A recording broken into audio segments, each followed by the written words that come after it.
आज हम बात करेंगे मीन लगन के बारे में। और ये हमारे लगन की सीरीज का आखिरी वीडियो है। हम 11 लगन के बारे में बात कर चुके हैं कि अगर आपके पहले भाव में, यानी जिसे हम लगन भाव कहते हैं कुंडली का, उसके अंदर जो राशि होती है वो अगर मेष से लेके मीन तक कोई भी राशि है, तो ये सीरीज का आखिरी वीडियो है। मेष से लेके कुंभ तक की हम बात कर चुके हैं और ये आखिरी वीडियो है मीन लगन के ऊपर।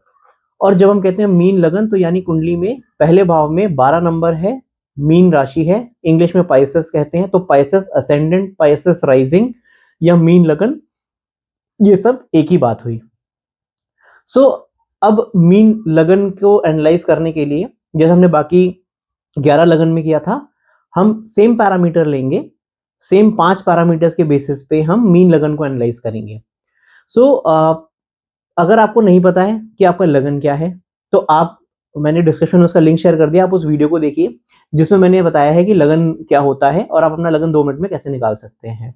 और अगर आप मीन राशि को फॉलो करना चाहते हैं, यानी जहां पर मून साइन आपका मीन है, पाइसेस है, आपका जन्म का जो बाय बर्थ जिसको हम राशि कहते हैं वो मीन है, तो आप वो वीडियो देखिए, उसका लिंक भी डिस्क्रिप्शन में है। और बाकी लगन और राशियों के वीडियो के लिंक भी डिस्क्रिप्शन में है। तो स्टार्ट करते हैं मीन लगन के बारे में। तो 5 पैरामीटर में सबसे पहला पैरामीटर जो हमारा है इसको जज करने के लिए, वो है इस राशि का सिंबल। तो मीन राशि जो है अपने आप में ज़ोडिएक पूरे साइन में ये आखिरी राशि है और इसलिए बहुत इंटरेस्टिंग है, बिकॉज बाकी सारी 11 राशियों तक हम कुछ ना कुछ चीज़ों को प्रोग्रेशन की ओर ले जा रहे थे, और मीन जो है वो आखिरी साइन है। आखिरी साइन है, इसका जो सिंबल है वो 2 मछलियां हैं, और किसी किसी सिंबल में है 2 मछलियां ऐसे आपस में है, और किसी में ऐसे कर्वेचर में 2 मछलियां इस तरीके से, इस तरीके का सिंबल है, बट 2 मछलियां हैं। मछली का जो सबसे एक बेसिक कैरेक्टरिस्टिक है या बेसिक नेचर है, वो पानी के अंदर रहना पसंद करती है, और उसको पानी के अंदर की लाइफ उसकी जो है, उससे वो बाहर निकालो तो एकदम वो छटपटा के और उस थोड़ी देर में मर जाती है। सो मीन राशि वालों को या मीन लगन वालों का अगर आप इसको मैप करें, तो मीन लगन में इंसान का नेचर है वो आइसोलेटेड रहना पसंद करेगा। उसकी दुनिया बिल्कुल डिफरेंट होगी जैसे बाकी लोग सोचते हैं। बाकी सारी राशियों में जो जानवर है या कुछ भी है, तो वो एयर से सांस लेते हैं, बट मीन के जो सिंबल है मछली, वो पानी के अंदर है, तो पानी के अंदर ही उसका जीवन है। इनका बिल्कुल डिफरेंट थॉट प्रोसेस होगा इन लोगों का, ये बिल्कुल अलग सोचेंगे, और इनकी दुनिया कहते हैं बिल्कुल अलग होती है मीन लगन वालों की। तो अगर किसी का लगन मीन है, तो वो आइसोलेशन पसंद करेगा, और वो अपना सबसे ज्यादा आइसोलेशन थॉट्स का पसंद करेगा, कि आपके थॉट्स उसके ऊपर आप सुपर इम्पोज नहीं कर सकते। आप अपनी बात मीन लगन वाले व्यक्ति के ऊपर जबरदस्ती उसको नहीं आप इतनी जल्दी कन्विंस कर पाएंगे, क्योंकि वो उसका अपना एक थॉट प्रोसेस है जिसके साथ ही वो चलता है, और वो बहुत सॉलिड, उसका एक फाउंडेशन उनके ओवरऑल पर्सनालिटी में, कि मैंने जो किया है वो ये एक तरीका है, और why to follow some other thing, मैं तो इसी प्रोसेस को फॉलो करके अपने आगे लाइफ में बढ़ना चाहता हूँ। सो सिंबल से एक और चीज निकलती है, अगर हम मछली को निकालते हैं तो वो छटपटा के फड़फड़ा के मर जाती है, तो आप इनको इनके कंफर्ट जोन से बाहर नहीं निकाल सकते। तो मीन राशि वालों का अगर एक बार कंफर्ट जोन बन गया ओवरऑल जहां पर ये रहते हैं, तो मीन लगन है तो आपका 12वां नंबर है, और 12 1 2 3 फोर्थ हाउस जो है वो उसके बुध की ओनरशिप है। तो जहां पर एक बार ये लोग रहने लग गए, या जहां पर एक बार इनका कंफर्ट जोन बन गया ऑफिस में किसी भी चीज में, ये वहां पर बहुत लंबे टाइम तक कंटिन्यू करने की कोशिश करते हैं। उस कंफर्ट जोन को आप हिला नहीं सकते इतनी आसानी से। और क्योंकि ये पूरे जोडियाक में आखिरी राशि है, तो ओवरऑल जो 12th हाउस के कैरेक्टरिस्टिक होते हैं वो भी इनके लगन में बहुत ज्यादा मिलेंगे। सो हॉस्पिटल से जुड़े हुए लोग, ऐसे लोग जहाँ थोड़ी हॉस्पिटैलिटी की जरूरत है, वहां पर भी इन लोगों का प्रोफेशन आपको देखने को मिल सकता है। नेक्स्ट पैरामीटर पे आते हैं, जो है इस राशि का एलिमेंट। एलिमेंट वाइज सभी राशियों को चार कैटेगराइजेशन में बांटा गया है। तो फायर, अर्थ, एयर और वाटर। नाउ फायर, अर्थ, एयर, वाटर में तो जब तीन सारी राशियों को एक सीक्वेंस में देखें, तो ये वाटरी साइन है, और वाटरी साइन है तो अगेन फिश इसका सिंबल है, और ये वाटरी साइन है तो एफिनिटी फॉर वाटर सबसे ज्यादा है। जहां पर आसपास जल हो, जहां पर आसपास कोई वाटर बॉडी हो, लेक हो, ऐसी जगह इन लोगों को बहुत ज्यादा सूदिंग लगेगी। क्योंकि वो नेचुरली वाटर इनको अट्रैक्ट करता है। अगर आप इनको किसी बीच या वाटर पार्क में देखें तो वहां पर भी लोग खुश रहते हैं, क्योंकि वाटर की एफिनिटी ओवरऑल पर्सनालिटी में आपको कहीं ना कहीं झलक जाएगी। और जो थर्ड पैरामीटर है ओनर, इस राशि का ओनर है जुपिटर, और जुपिटर की ये ओनरशिप की दूसरी राशि है। धनु राशि भी जुपिटर की ओनरशिप में है और मीन राशि भी जुपिटर की ओनरशिप में है। बट यहाँ पर आकर जैसे हम किसी भी प्लैनेट की सेकंड राशि ओनरशिप की देखते हैं, वहां एक मेच्योरिटी लेवल रीच हो जाता है।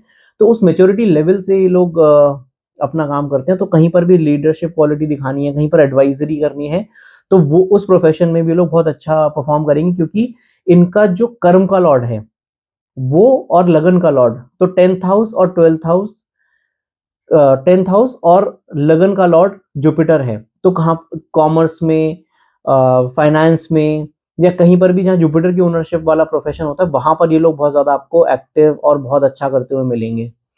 सेम सिचुएशन थी जब हमने बात की थी कन्या लगन की। तो अब देखिए कन्या लगन में भी सिमिलैरिटी देखिए, जब हम 180 डिग्री भचक्र में घूम गए तो सेम सिमिलर सिचुएशन है, बट थोड़ी रिवर्स है। कन्या लगन में 10th लॉर्ड और लगन लॉर्ड वाज बुध, यहाँ पर 10th लॉर्ड और लगन लॉर्ड जुपिटर है। बट आप जोडियाक में देखिए सिमिलैरिटीज कितनी सारी हैं।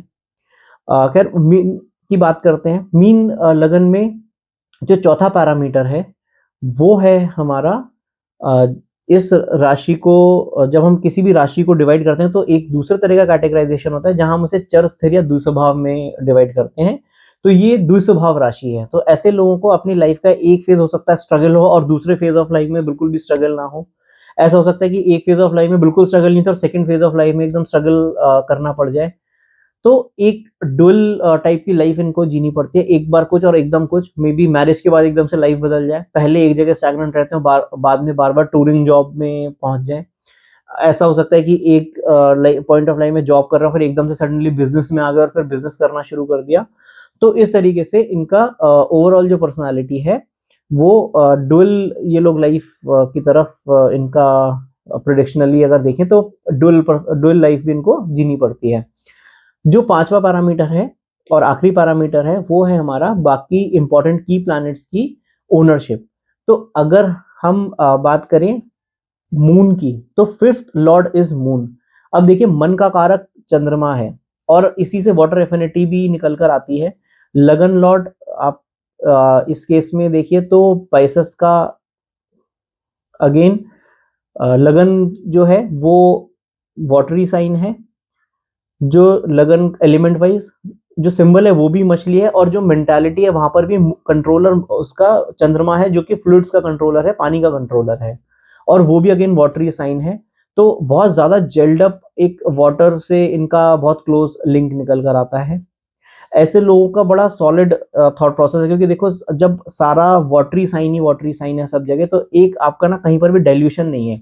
तो ऐसे लोग थिंकिंग में बहुत स्ट्रांग है, जो सोचा आप इनके ऊपर हावी नहीं हो सकते, अपनी बात बहुत डोमिनेंस से ये कह सकते हैं। तो 5th लॉर्ड से जब चंद्रमा है तो वहां पर ये बहुत ज्यादा थॉट प्रोसेस अपना एकदम क्लियर रखते हैं कि भाई ये है तो ऐसा ही है।